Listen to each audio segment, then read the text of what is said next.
Hey guys, I got a good one here for you. I wasn't going to do a video on this, but it was a battery drain, and I figured it was going to be too involved and stuff. But I already fixed it, so I just wanted to share this one. It was a good one. So here we go. It's a 2005 Dodge Durango with a 4.7. Customer's complaint is that we have a battery going dead. Battery, of course, was replaced at another shop first.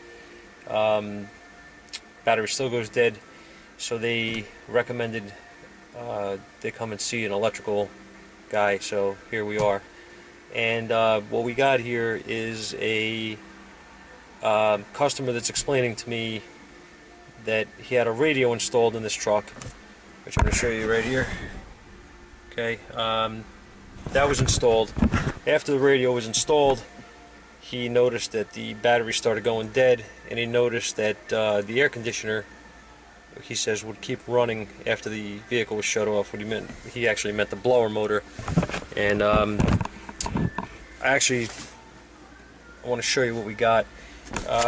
Knowing that it was I'm not going to go through the whole thing here, okay? I just want to get to the important part. I'm not going to go through the whole diagnosis, but I want to show you the point of this video, which would be to beware of aftermarket installations by less than intelligent people. Okay, so I really don't know exactly who screwed this up or how they screwed it up, but this thing has an alarm, this thing has a radio, this thing has some sort of a high-powered amp and all the stuff in it. So I don't know who put what, when, and what happened. So I'm not going to even get into that. What I want to show here, like I said, is the cause and what was going on and how I'll give you a quick rundown on how we approached it. Knowing the blower was staying on, I wanted to know what feeds that circuit. Okay, so I went to my power distribution box chart here and found that we have a 20 amp fuse, which I circled there, number 6, and that is a cartridge type fuse, like the big plastic fuse, which I'll show you.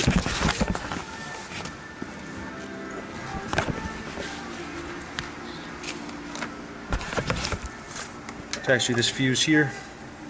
Okay, and I'm going to show you what happens when I connect it. I want to show you first the meter. Okay, as you can see, we have no drain.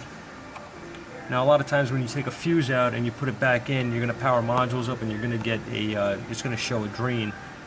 This thing, I want you to listen. You hear that? Okay, I'll get a meter.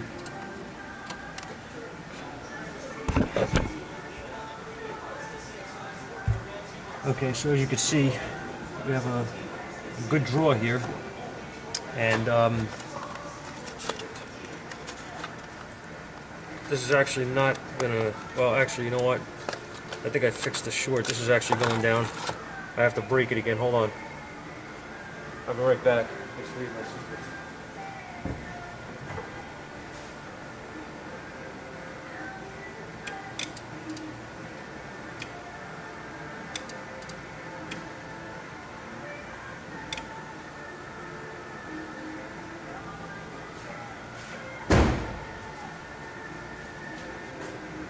Alright, here we go. It's broke. I broke it again.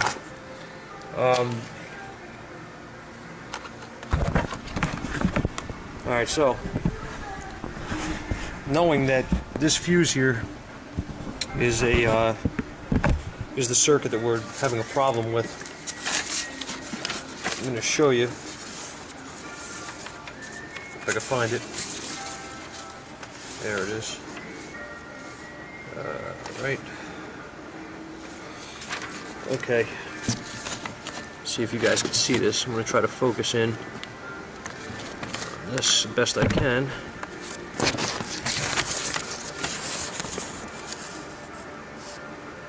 hopefully you can see this. Fuse number 6. I highlighted it. It says to junction block diagram 2 of 3. D. Okay? So, junction block diagram 2 of 3D. And this goes straight through the junction block and straight to the ignition switch. This is the ignition switch. And this is a ignition. This is going to be an ignition feed out of the ignition switch, right? So, pink and yellow, right? That's as much as I need to show you on the diagram. Because what we're going to do is I'm going to go inside again, and I'm going to show you what actually, how I traced this out. This took me a little while, obviously, to put the pieces together here, but we figured it out. If you look, you see this purple wire? This purple wire, I want to try to get you a shot, but I don't know if I'm going to be able to. It's very hard. If you can see this rat's nest that's in here of crap that they put for all kinds of stupid things. But if you look back here, you'll see a pink and yellow wire. See it? And when you trace that, that goes to this, that's this purple wire here that they jumped into that circuit. And if you look on this purple wire, this is for the alarm, I'm assuming. Actually, I'm sure it's for the alarm of some kind, or a remote start. And then you have this mess here, okay? This mess over here is going to a couple of fuses. Well, the one is going to one fuse, and then it's going with this incredibly high quality speaker wire through the dashboard here, okay? It's going out through the dashboard and underneath. So what I did very simply was I unplugged this. Sorry, here, and I found out quickly that my short had gone away. Now, hang on.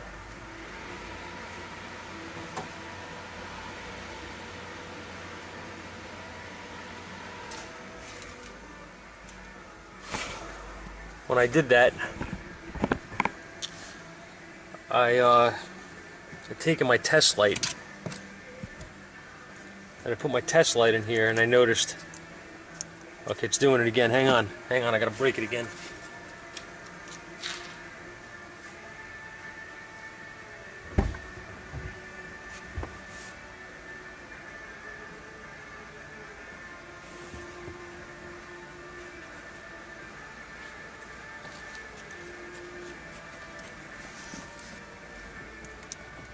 There we go, look, it's broke again. What I noticed almost immediately was I had power here, okay? Now, remember what I told you, that pink and yellow wire is an ignition leg. It's key on power. It's not supposed to have power all the time. So what happens if we put power to it all the time? Listen. Can you hear it? Let me get you closer. Oops. You hear it? You hear that, right? Okay. So, what that's telling me is that I do not have a bad ignition switch. Obviously, I have a power feed that somebody supplied, okay, to the output of the ignition switch circuit, which is powering up all kinds of things when it's not supposed to. So I was like, okay, that's cool. I checked it again for a short when this was disconnected, found that I had no short. I was good. And I had moved, this. I had pulled these wires, out a little. I wanted to see if I could see where they were going. I thought they were going somewhere back here, which they're not. And I said, all right. And I went back and I touched this with the test light again. And when I did the second time, I had no power. So now I was like really confused. And I was thinking that these guys have this thing jumped into a control module that's shorting, and that this particular, the wire that they added here is not actually the problem, but it's just a result from maybe a short from a module or something. So I had to find out where this wire is coming from. Why didn't I have power on this wire anymore? Well, lo and behold, I moved it and I had power again. So just like I do now, right? If I show you one more time here, if I go here and I touch this, I have power. So I traced it back to the other side because the last thing I want is for this guy to be coming back and it turns out it's a module or something that's shorted, which is not cool. So I'm going to show you what happened here. I traced this wiring up from the dashboard here. It was behind this cover.